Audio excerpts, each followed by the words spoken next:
I'm going to tell you everything you need to know to make Poison Storm for yourself. This build has an extremely satisfying gameplay loop where you pull enemies in and you kill them in big bursts. But due to the hybrid nature of the build, you're also doing a lot of little damage at the same time. This means you have a tool for everything you come across. This build is also extremely tanky because we're utilizing Pulverize as well. Though this isn't the Pulverize you're used to. We're using Pulverize for that juicy 20% damage reduction, as well as popping our poison to deal massive damage. We're also gaining the defensive benefits of Bulwark, as well as the damage reduction from Hurricane, the damage reduction from Storm Strike, and multiple defensive glyphs. We also have a ton of maximum life, which is just icing on the cake. Also, because of the fact that we don't need the extra points into Pulverize from our gloves, this means that we're going to get multiple Storm cooldown reduction stats on top of our normal cooldown reduction. This means our Cataclysm ultimate's going to be up all the time. Now, unfortunately, on my seasonal character, I haven't gotten the Great Staff of the Crone yet, so I have an extremely gimped version of the build. Without the Crone, it's especially lacking in single target, as you can see on this boss. Now, there's just one more thing we need to do before we get into the build.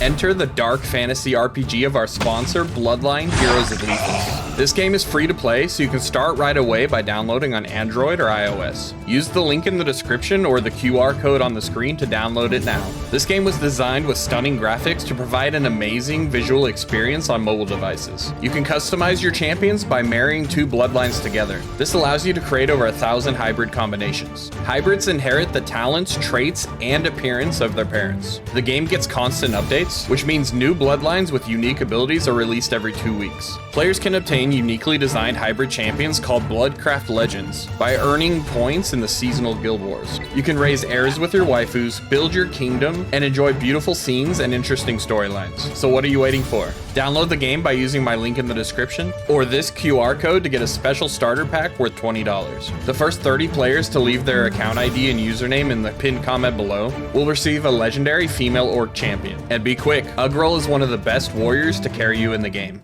So to make sure you guys have the correct version of the build, I'm going to show you everything through the written guide on Mobalytics to make sure you get the best version possible. For our skills, we're using Claw. We'll use this constantly when we don't have anything else to use. While we're using Claw, we're simultaneously casting Storm Strike because of our Great Staff of the Crone. This applies poison to enemies for good single target damage, and the high lucky hit chance with the fast attack speed means we're resetting our Poison Creeper as well as our Bulwark quite often. For our core skill, we're using Pulverize. Though we're not using it for its damage, we're using it for the utility. As I mentioned before, it's giving us damage reduction, and it's also what we're using to pop our Changeling's Debt. If you're not familiar with Changeling's Debt, when we apply poison to enemies, we can use a Werebear skill in order to do the full amount of damage instantly and remove the poison. But because we're putting on our amulet, we're actually getting 225% of the poisoning damage. Earthen Bulwark is a huge defensive part of the build, but you can also change the passive and go offensive with it too. This is particularly effective in the higher tier Nightmare dungeons. It's also our only source of Unstoppable. Now, Poison Creeper is our main damage source in this build. We do have quite a lot of lightning damage as well, but you can definitely feel the pain if you don't get those resets. What you'll want to do is apply the Poison Creeper and then instantly slam down with your Pulverize in order to pop it. We're using Hurricane for the defensive attributes on it. Cataclysm is a huge part of the build, and you're going to want to have this up all the time. This is partially why I think this build is more gear dependent than a lot of other builds I've made. You want to make sure you get the cooldown reduction in order to have this up all the time. You'll definitely feel like something's missing in between having your ultimate up.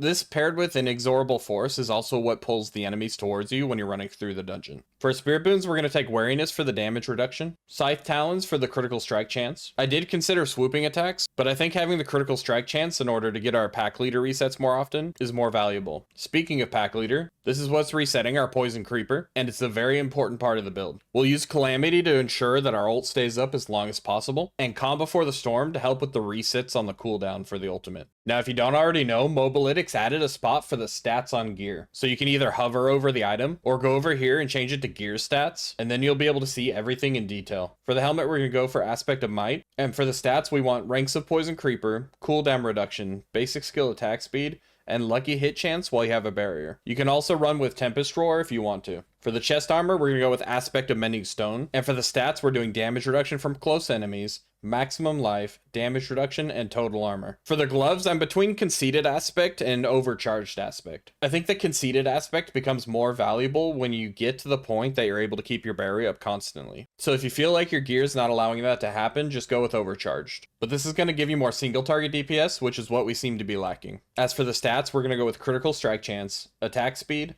lucky hit chance, and storm skill cooldown reduction. On the pants, we're going to go with disobedience. We're also going to go with damage reduction from close enemies, maximum life, damage reduction, and total armor. On the boots, we're going to run symbiotic aspect. This is what's going to allow us to reset our bulwark. And for the stats here, we're going to go with movement speed, damage reduction while injured, willpower, and all stats. You could also swap out the willpower for something like dodge. For the weapon, we're going with the Great Staff of the Crone. This is going to be by far the best way to get our resets reliably.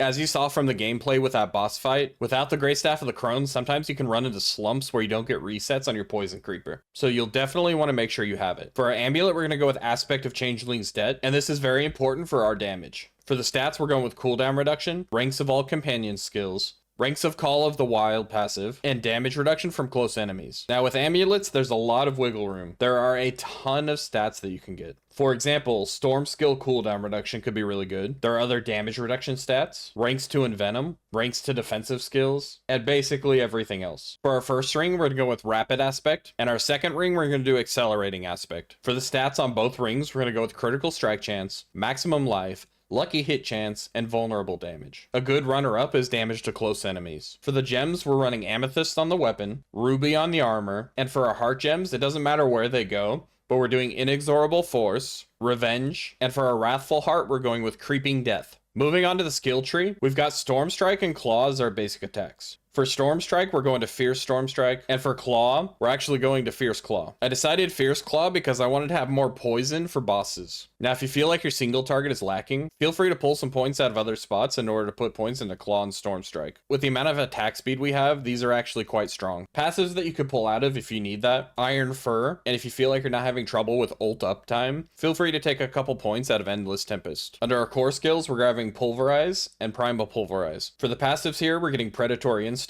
and Iron Fur. For our defensive skills, we're going Earthen Bulwark and Preserving Earthen Bulwark. We'll also be maxing out Vigilance and then moving to the Companion Tree. In our Companion Tree, we're maxing out Poison Creeper and getting Brutal Poison Creeper. We're also going to max out Call of the Wild, then move to the Wrath Tree. For Wrath, we're going to grab Hurricane and we're going to grab Savage Hurricane. We're also going to max out Endless Tempest, Bad Omen, and then Venom. And then we're going to move down and grab our ultimate, Cataclysm. We'll also be grabbing both additional points for Cataclysm. And for our passives here, we're going to max out Heightened Senses. And finally, we're going to be grabbing Nature's Fury. Nature's Fury is mostly going to help us reset our bulwark, but it's also going to give us free casts of skills we don't even have in our build. For our Paragon boards, we're going to start with Tenacity, then we're going to get our Exploit Glyph, then we're going to go down and get Prime, we'll get Impel after that, then we'll move up, and the first board we're going to connect is Heightened Malice. Here we're going to grab Natureborn, Shapeshifter Glyph, Sinking Fangs, Overturn, Poison Resilience, and our legendary node, Heightened Malice. From here, we're going to want to move left, and we'll be grabbing the Constricting Tendrils board, where we're going to get Superiority, Constricting Tendrils, Devastation, Fang and Claw, Courage, and Nature's Will. After that, we're going to move back across our Heightened Malice, and we're going to attach the Inner Beast board. Here, we're going to grab Nimble, then Shapeshifter, then the Protector Glyph, and Determination. Once again, we're going to move back across, and we're going to connect the Lust for Carnage board. Here, we're going to grab Wild's Call, Regenerative, and the Wild's Glyph. Finally, we're going to move back across again, and we're going to attach Ancestral Guidance directly below Inner Beast. Here we're grabbing Resolve and our Territorial Glyph. There's a tiny bit of wiggle room with the Paragon boards, so if you need more survivability, feel free to pull some points out of the glyphs that have more than what their bonuses are, and toss those into nearby defensive nodes like these, or some of the max life nodes like these. But the build already has a ton of survivability, so you may not need that. So just so you have an idea of how the skill rotation works, when you start running into a fight, you're going to want to pop your Bulwark, as well as your Hurricane. If the group of enemies is big enough, or if you know that your ultimate's going to come off cooldown reasonably well, then pop your ultimate as well. As soon as the enemies pull in together, you want to instantly use your Poison Creeper, and then Pulverize to pop the Changeling's Debt. From this point forward, you're going to be basic attacking, and using everything off cooldown. Now, since I haven't gotten the Great Staff of the Crone yet, I'm going to be working on another build here soon, but after I get the Great Staff of the Crone, I'll come back to this and perfect it further. I should also be level 100 by then, so I can push it to the max and see how high it can go. I'm very confident this will be able to clear tier 100. It's probably quite good in PvP, and maybe possibly a modified version could try Lilith. but I don't know about that one. I hope you guys enjoy this build, and if not, don't worry. I've got another one coming down the pipe real soon. And it's a spicy meatball.